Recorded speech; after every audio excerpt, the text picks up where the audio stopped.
Good morning, PT on Ice Daily Show. How are you? I will be your host, Dr. Lindsay Huey, lead faculty of extremity management. Today is Clinical Tuesday, my favorite day of the week. Last time I was with you all was Leadership Thursday, so it's nice to be back on my home base day. Today, I'll be discussing with you a topic that I don't often get to speak of in our course, but post-op ACL rehab. Specifically, today I'm going to discuss how we decelerate to accelerate ACL rehabilitation. But before I dive into that, I want to discuss with you some upcoming courses that Marky and I have coming up. So this weekend, actually, a sold out course in Onward Milwaukee. Mark will be there, and I have to say I'm pretty jealous. I kind of want to just show up just to hang out with everybody because the Onward crew will be there, Gmo will be there, Kelly will be there, and Drew. So it should really be a blast. But that course sold out quick. So I'll be doing a competition instead, but I know they're really going to rock that weekend. Other courses we have coming up this year, we have a lot of offerings in the summer with Mark. So June 24th, 25th will be in Oklahoma. And then July 16th, 17th will be in Maryland. So we have some West Coast or Midwest and East Coast courses. And then I'll be in Arizona August 6th and 7th with Megan Daly and friends. That should be a real blast. And we're going to get a hike in before and after if you all want to join me then.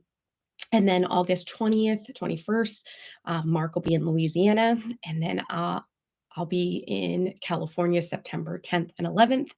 And then Mark will be in New York September 24th, 25th. And then we have more fall offerings in October. Mark will be back in California October 1st, 2nd. And then Mark and I are actually doing a course together October 29th and 30th. So I've popped on here before and told you that one will be a blast. It's the only one we do together. And that is going to be at Jason London's clinic in Bozeman, Montana. So if you are in for a fun Halloween weekend, please join us.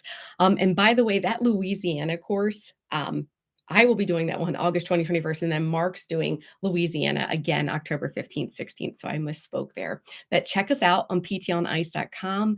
We would love to see you in 2022. And then we're already scheduling in 2023, which is wild. So if you can't make it this year, let us know and we'll hook you up with some courses next year. But let's dive into today's topic, which I'm so excited about. So again, decelerate to accelerate ACL rehabilitation. So there's this problem that we continue to see when we look at rehabbing our humans post-op ACL, and it's that the re-injury and re-tear rate continues upon return to sport. And we really need to be more offensive in our plan of attack to really improve this space for people post ACL in their ability to not only return to sport, but to improve their overall performance. And the solution really is initiating a more purposeful plyometric training in these folks. And it has to involve deceleration and acceleration training.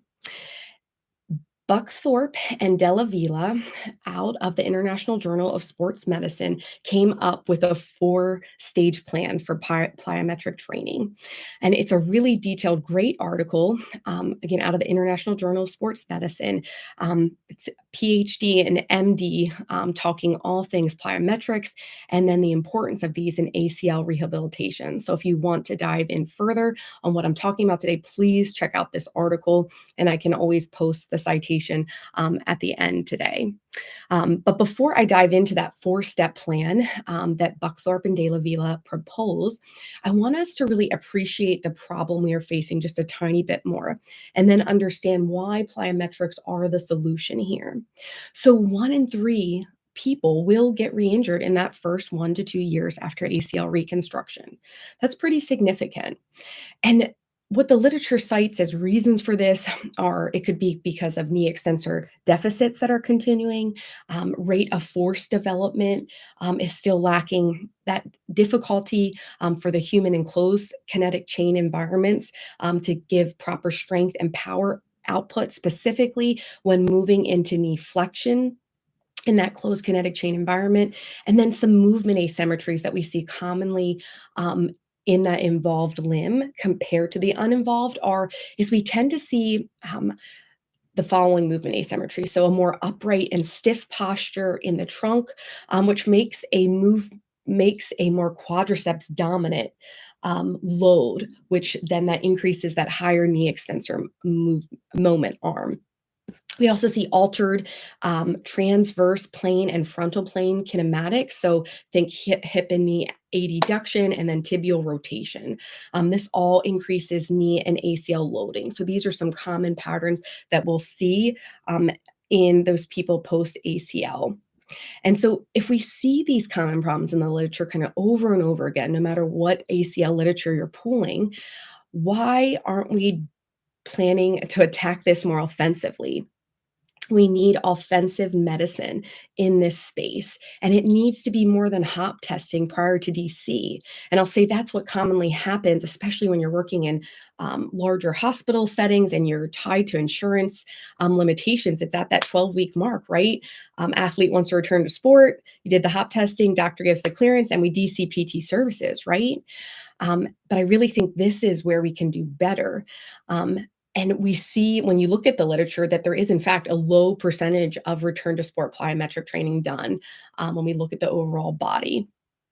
So before I dive into the four-step kind of proposal, I wanted to remind you of why plyometrics are so beneficial for these humans. So nothing can bring a loading intensity like plyometrics, meaning that load of 1.5 to 7 times your body weight because of that quick movement, body weight, load per second load is much higher when we're doing plyometrics. Plyometrics train deceleration, which is often a requirement for return to sport athletes, whether it's soccer, football, hockey, lacrosse. Think about those quick cutting movements that also require not only pivoting, but deceleration quickly, and then a quick pivot to accelerate.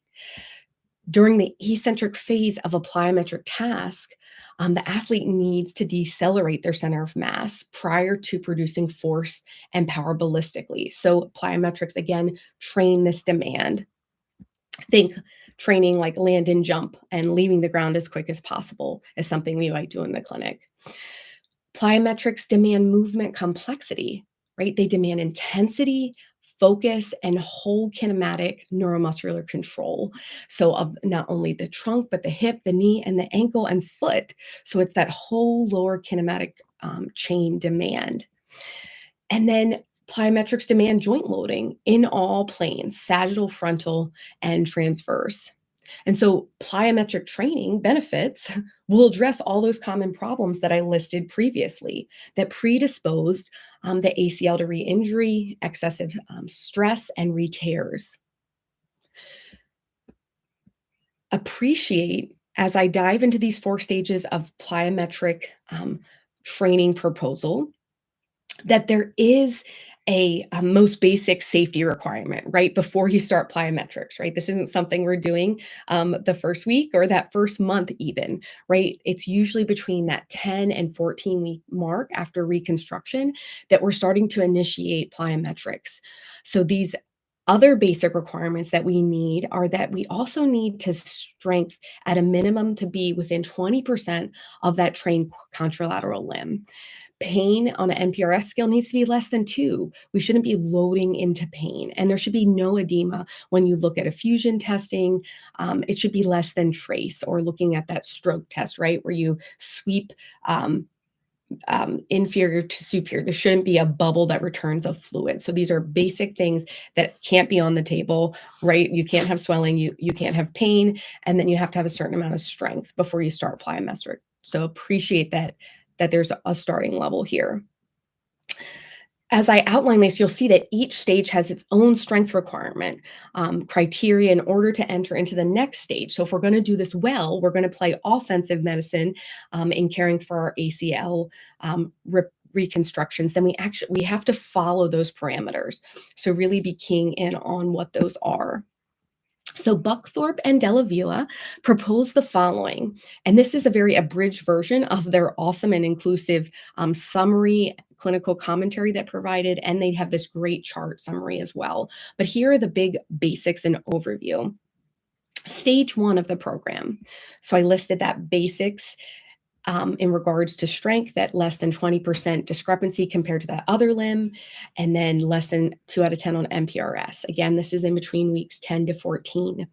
In this part, you're going to part of the stage, you're going to start using low intensity plyometrics that involve bilateral movements like a lunge pushback, a skip in place, a step up jump with the same leg, or a step up jump alternating.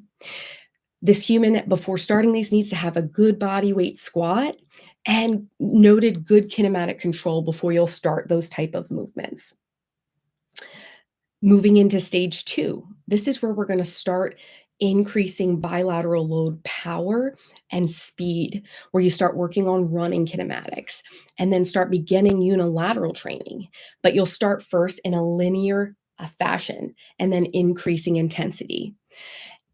This is where we'll start to work on single limb deceleration and landing and restoring power and maximal eccentric strength. So I want you to think about in this stage 2, we're doing bilateral drop jump landing, and then single leg landing in a split jumping fashion, and then step in lands going forward, going lateral, and tying that to after running. Requirements in this stage 2 are no pain, no swelling, and that the human should be able to lift 1.25 times their body mass on a single leg press. So think about a 150-pound male or female, that's about 187 pounds unilateral leg press that they need to be able to do.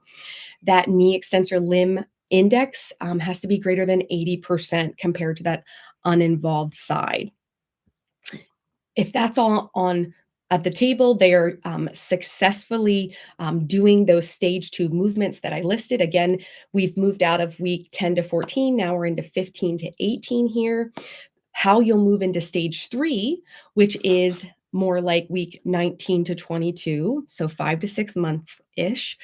You need to be able to lift greater than 1.5 times your body weight for a single leg press. So think same example, 150 pound male, female, a unilateral leg press, they need to be able to do 225 pounds here. In stage 3, we're still working on unilateral movements, but now in multiplanar change in directions, like starting with a forward jump and then progressing to a vertical jump and then a lateral jump, and then demanding this to be done at 45, 60, and 90-degree angles. So you start to work on cutting here. There is more strength on board, so the human's able to do this. Then finally, stage 4 is going to build on stage 3. No surprise here. Requirements are now a little bit more for strength. You need to be able to do a unilateral leg press 2 times your body weight. So that 150-pound athlete, 300-pound unilateral leg press as a starting requirement. No edema, no pain. In this stage, you're going to work more on reactive movement and motor planning by creating purposeful perturbations during the plyometric task. So think about hurdles, lateral jumping with a med ball or a rope attached. So there's this pull that happens as you jump. Doing some unilateral drop jumping, increasing the distance and excursion of that, and then doing drills that really have an external focus. So it's a more sport-specific environment. And I know that's a quick rundown of the 4 stages. Know that in that article, they really dive deep and list even more details about ideas of what to do here. But if we can be a little bit more purposeful in staging our plyometrics, purposely training 6 months to a year after ACL, I think we can make an impact in this space and prevent these 1 in 3 re-tears and then missing sport performance time. Something that I want you to think about too about all these 4 stages and what they involve is it all involves some sort of deceleration and rapid acceleration. Even though it's staged, right? And the demand is less in stage 1 compared to stage 4, that is still present. Number 2, they all require the entire kinetic chain, trunk, hip, knee, ankle, foot, to do the task. So from the beginning, stage 1 to 4, you see training that entire chain. And then each trains into increasing knee flexion. These three things need to be on that offensive table of ACL rehabilitation to reduce that risk and incidence of re-injury. Value-based care is on the rise. Cash-based models are on the rise. Our new challenge is to rehab the human fully after ACL reconstruction with purposeful plyometric training, only always on the table. I hope you'll think about this and add some more plyometrics into your ACL rehabilitation programs. Cheers, everyone. Happy Clinical Tuesday.